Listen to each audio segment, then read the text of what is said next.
sapi contohnya itu sudah terjangkit virus PMK itu ya dok ya, disembelih kita bisa mengkonsumsi dagingnya. Ya. Tapi dengan jeroan pun kita bisa konsumsi.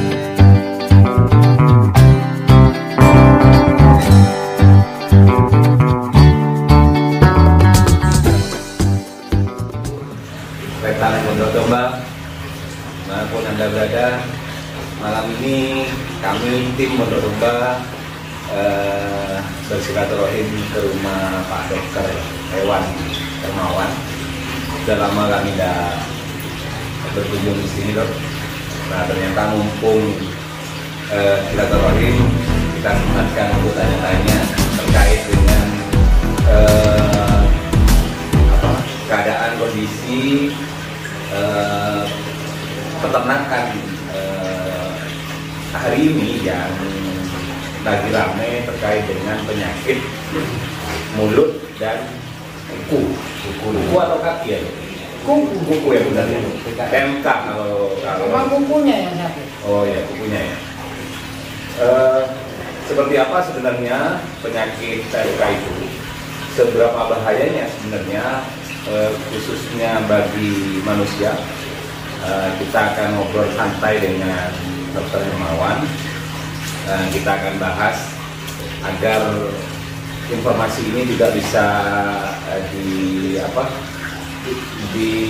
didengar, dilihat oleh para peternak yang hari ini beternak sapi dan domba untuk persiapan Idul Adha.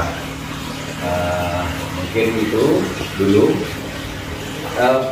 Pak Dokter, PMK itu sebenarnya itu penyakit yang disebabkan oleh atau virus atau bakteri sebenarnya dok.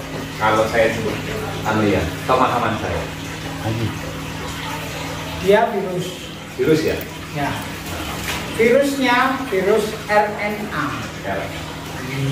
Tipenya RNA. Jadi ada DNA sama RNA. RNA ini sama virus COVID yang kemarin ini. Hampir sama ya. Tip jenisnya ya? RNA. Cuma yang ini untuk hewan. Yang ini untuk khusus ruminansia. Tapi babi bisa serang. Seberapa ya dok? Kalau kita berbicara COVID ya, kita tahu kan kemarin COVID serami itu dampaknya dan segala macam. PMK sendiri kalau dari segi penularannya, terus perkembangbiakan penyakitnya di tubuh hewan itu seberapa cepat akhirnya dia itu menjalar, mungkin efeknya nanti seperti apa? Kalau yang namanya PMK itu hanya menyerang hewan. Ya, menyerang hewan ya. Ya. Artinya manusia tidak tertular. Manusia tidak tertular meskipun dia makan bagian dari sapi sakit itu. Apalagi sapi sehat, sapi sakit yang hidup sudah pasti tidak akan menularkan itu. Nah ini yang harus dipahami sama para peternak. Beberapa penjelasan di medsos itu bikin rancu. Contoh ini, ada pejabat yang statementnya sapi itu kalau kena PMK dagingnya aman dimakan, tapi jangan jeroannya. Apa kita nggak berpikir jeroan nggak boleh, daging boleh? Bukankah jadi satu pada saat ini? Apa nggak ada pencemaran? Kan pasti begitu. Jadi yang tidak boleh, kenapa di medsos itu harus diproses dengan benar, harus diolah dengan baik. Itu tujuannya. Kalau di masyarakat pedesaan, begitu kita bersih-bersih, air mengalir. Kadang kena hewan lain, tikus dan sebagainya, lari kemana-mana, akhirnya menyerang sapi-sapi tetangga. Karena dia bisa, karena bentuk virusnya yang sangat kecil, dia itu bisa terbang. Terbang itu bukan kayak Superman gitu ya. Tertiup angin. Nanti di istilahnya terbang jadi kayak Superman. Harapannya dengan penanganan daging yang benar dan baik itu virus ini kemudian mati. Terisolir di situ. Itu aja ya. Iya, terisolir di situ. Lama-lama mati juga. Iya. Karena kalau hewan itu mati, virusnya ikut mati. Oh iya iya. Jadi bangkai ini, bangkai hewan ini dibiarkan aja. Dengan kondisi perubahan pH, mati dia. Si virus mati ya. Si virus mati. Bukan berarti dia yang tadi terbang itu enggak sampai segitunya ya? Ya, kalau terbangnya itu memang bisa sampai 60 kilo. 60 kilo. Ya. Artinya dengan Superman mungkin terbangnya sebentar. Cuma kecepatan aja. Jadi sebenarnya PMK itu dok ya, ketika memang hewan itu terjangkit PMK tidak ditangani, pasti hewan itu akan mati. Enggak, Tidak juga ya. enggak, tidak ditangani, banyak yang sembuh sendiri. Artinya tergantung imunnya lagi. Betul. Oh. Dan penyakit ini sebenarnya juga sudah lama ada ya. Penyakit ini sudah bukan penyakit baru. Tahun 60-70-an kita juga sudah pernah. Tahun 90-an kemarin kita juga sudah pernah. Sekarang Iya. terjadi bersamaan setelah redanya kasus COVID. Jadi saatnya untuk di blow up jadi seperti COVID, gemparnya. Nah ini berbahaya. Tapi sebenarnya para peternak itu tidak perlu khawatir sebenarnya dengan penyakit ini ya dok ya. Artinya yang terpenting mengetahui ya tentang penyakit ini dan pemahamannya itu ya. Bagaimana ketika memang hewan ternaknya itu terjangkit PMK ini, penanganannya harus bagaimana, kan seperti itu dok. Tingkat kematiannya juga paling cuma sekitar 1%. 1%, walaupun itu sudah terjadi. Kan penyerangnya memang mulut dan kuku ya dok ya. Iya. Mulut dan kuku, walaupun itu dibiarkan, tergantung imunnya kuat sembuh. Iya. Ciri-cirinya bahwa ternak kita ini berjangkit sakit. Ciri-ciri awal itu ya demam. Tapi rata-rata disertai dengan ada gangguan pada kaki, seperti pincang. Tapi tidak muncul vesikularnya nggak muncul. Setelah beberapa lama, dia bisa mulai ada muncul lepuhan pada sekitar rongga mulut, bibir, lidah, dan kuku. Sariawan. Kayak cacar. Oh, di area mulut. Iya. Kayak cacar air, melentung gitu. Jadi isinya air. Nah, pada tahun-tahun sebelum ini penyebarannya itu dilakukan secara sengaja oleh oknum-oknum yang memanfaatkan situasi itu. Jadi misalnya nih, kita punya sapi, terus ada seseorang yang datang untuk berniat membeli sapi. Saya periksa dulu dong usia berapa ini. Nah, tangan-tangan mereka itu memang sengaja dioleskan di mulutnya sapi yang sakit. Besoknya sakit, harganya murah. Itu tujuannya di tahun yang lalu. Mudah-mudahan tidak terulang di tahun sekarang. Karena kan ada beberapa peternak itu kan muncul ketakutan itu loh, karena jujur hari ini kan mendekati Idul Adha. Ada beberapa karena terindikasi ada ramai sekarang Amerika sudah ternak, akhirnya ada beberapa peternak yang dijual karena takut itu loh. Betul. Reganya murah. Nah itu kan akhirnya seperti itu. Nah, makanya kan mudah-mudahan pemahaman dari informasi yang dokter sampaikan ini juga bisa menenangkan peternak dan juga bagaimana cara menanganinya. Ada beberapa saya baca di berita itu dok ya, di daerah Jember itu malah ada entah itu inisiatif dari peternak itu ya. Ketika memang ada ternak sakit itu solusinya adalah dibakarkan kayak asap dok. Nah, apakah itu juga bagian dari solusi ya? Mungkin ini karena inisiatif saja dok ya dari peternak itu, jadi diberi asap-asap jerami di sekitar kandangnya itu. Harapannya karena itu mungkin berbentuk serangga, akhirnya kena asap. Ya. Kadang-kadang malah kemarin yang kasus COVID itu kan di depan rumah dihukum. Pasti pintu itu. Di halaman itu pasti open ujung. Siapa yang nggak datang? Ya.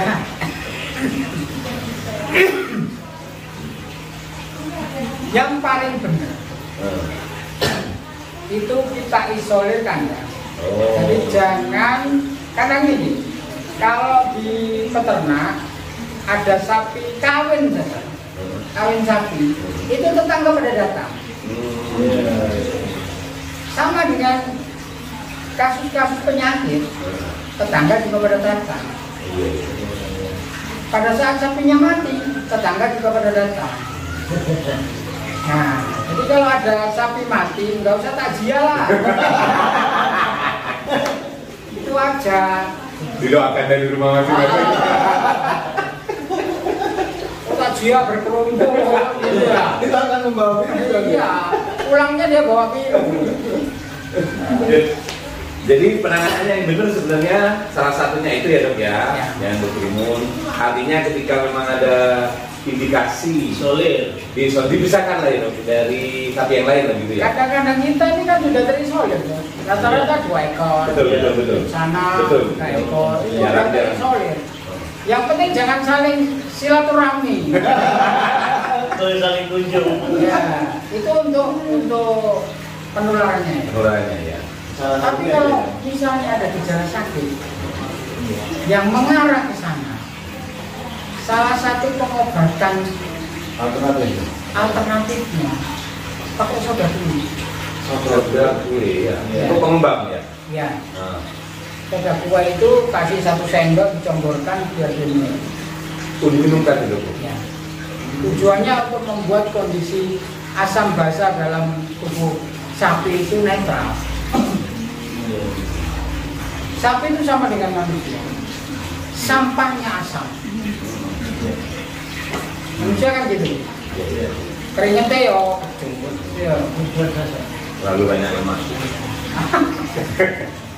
Jadi salah satunya solusi dari Pak Dokter itu siapkan soda kulit 1 sendok, dicampurkan ke air, diminumkan juga minum. Itu dilakukan berapa kali dok? Atau sehari sekali atau sehari 2 kali bu? Sehari 2 kali. Nah, ketika memang kondisinya juga sudah agak parah mungkin ya. Kalau itu baru gejala-gejala. Oh itu baru gejala ya. Tapi kalau sudah parah ya panggil nanti. Itu sebenarnya. Nah, kesehatan kan banyak. Tapi petugas yang kompeten. Kompeten itu kan tidak hanya dari bajunya, dari ilmunya. Yang pertama ya dokter hewan lah. Kalau memang ada dokter hewan di sekitar sana, panggillah dokter hewan. Karena apa? Karena orang yang sudah berpendidikan itu paling enggak dia tahu bahwa dia itu bisa jadi sarana penularan. Maka dia menjaga. Jadi harusnya petugas yang benar ya pasti ada sarung tangannya. Setelah nangani ya sarung tangan dari dibuang, cuci tangan dan sebagainya. Tapi kalau ada petugas yang tidak pakai sarung tangan, yang langsung obok-obok, itu bahaya.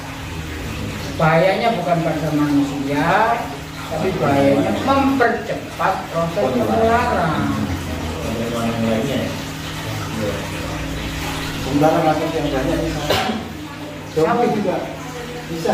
Sapi itu yang terekspos. Oh, gitu. Karena tingkat kerugiannya kan besar. Sapi. Iya. Kalau domba ada. Ada juga. Tapi jangan khawatir karena angka kematiannya hanya 1%. Dan itu pun didominasi oleh hewan muda yang nggak terlalu kuat gitu.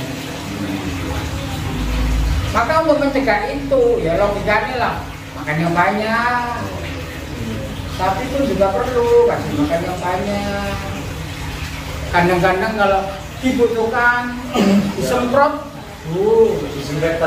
disinfektan.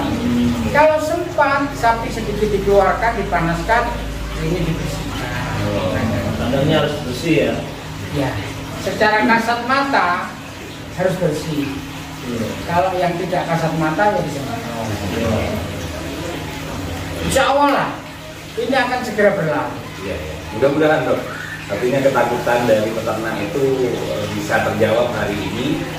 Dan juga jangan khawatir ketika memang hewan sapi contohnya itu sudah terjangkit virus PMK itu ya dok ya. Disembelih kita bisa mengkonsumsi dagingnya. Ya, Tapi dengan jeroan pun kita bisa konsumsi. dengan cara diolah dengan benar kan gitu dok ya. Mulai itu dengan Kalau kepalanya dok, boleh, mulutnya, boleh. Kecuali otaknya. Nah, otaknya kasihan saya.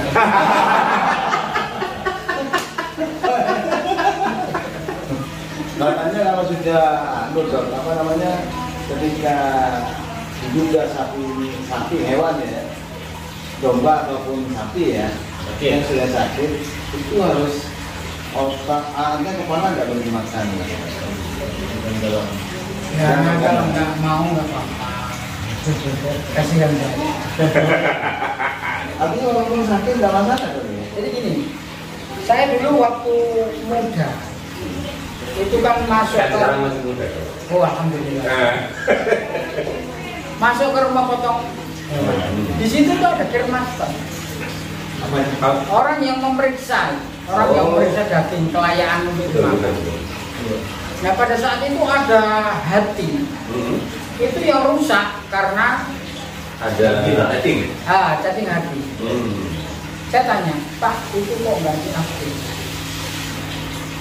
Kalau diupdate, dia mana? Terus apa nggak berbahaya? Kalau kayak gitu dijual ke pasar, nggak laku juga. Jadi kalau kita lihat lidah yang sudah bolong-bolong, itu apa ya kita ya tega gitu. Pasti nggak akan dibeli. Bukan karena dia sumber penularan, tapi etikanya itu loh. Sebagai manusia kita nggak pantas makan kayak gitu. Orang itu sudah tahu lah. Jadi anggap santai lah. Kalau sakit bisa diobati kok.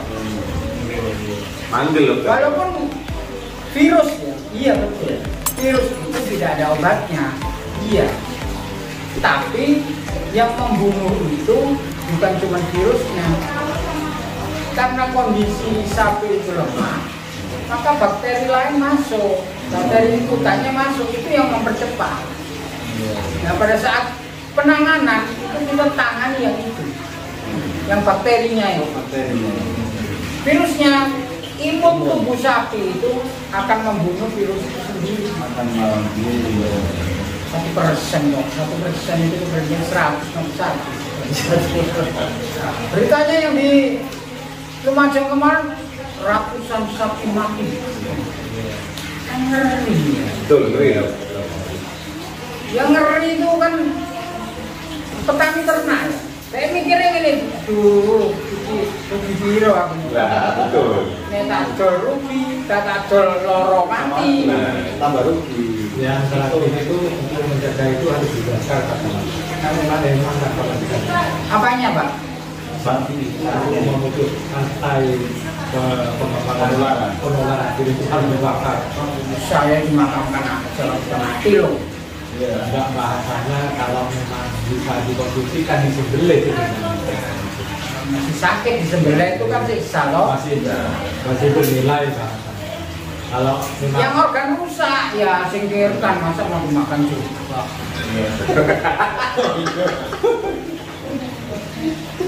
Tapi kalau itu dibuang,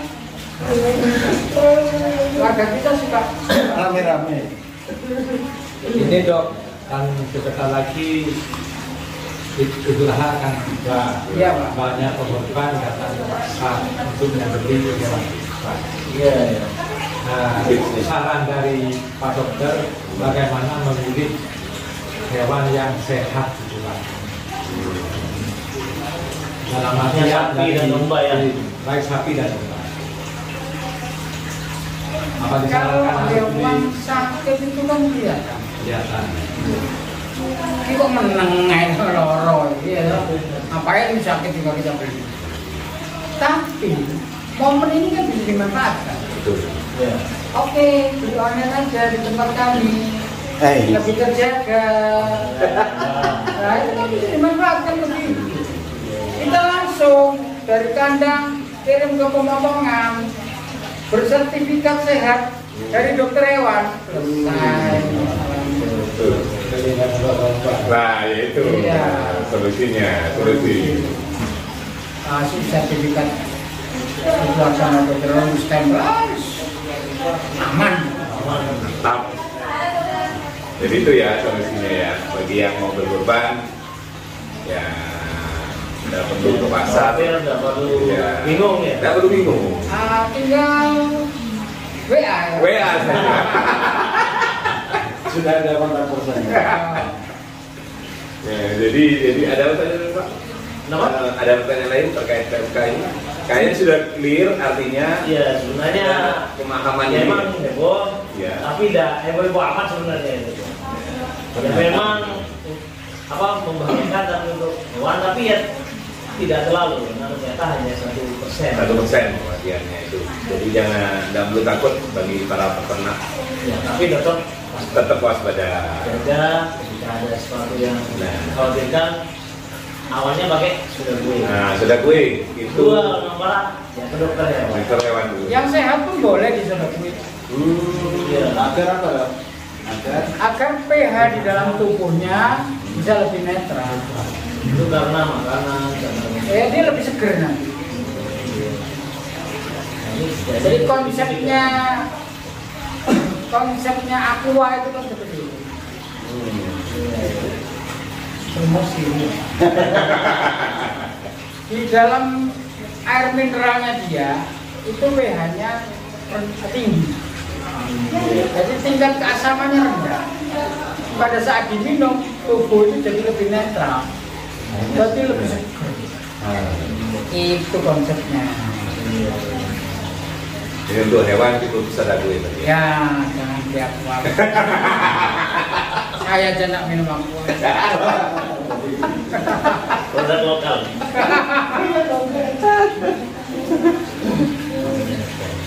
Oke, cukup ya kalau PMK ya. Oke. Terkait PMK, Kereta Mono Domba, dimanapun Anda berada, insya Allah penjelasan dari dokter hewan Hermawan tadi sudah sangat gamblang, cukup jelas. Jadi hari ini pemahaman kita tentang PMK insya Allah bertambah, dan tidak perlu takut. Yang mau niat berkurban sudah mantapkan berkurban. Bagi para peternak tidak perlu takut, ya. Tidak perlu pusing karena PMK itu masih bisa diatasi. Kematian hanya 1% malah. Mudah-mudahan sampai nanti Idul Kurban PMK ini sudah selesai, kita bisa berkurban dengan tenang tanpa ada halangan apapun. Mungkin itu Kereta Domba terkait dengan diskusi kita PMK, dan mudah-mudahan bermanfaat untuk kita semua. Kurang lebihnya mohon maaf. Assalamualaikum warahmatullahi wabarakatuh. Salam pondok.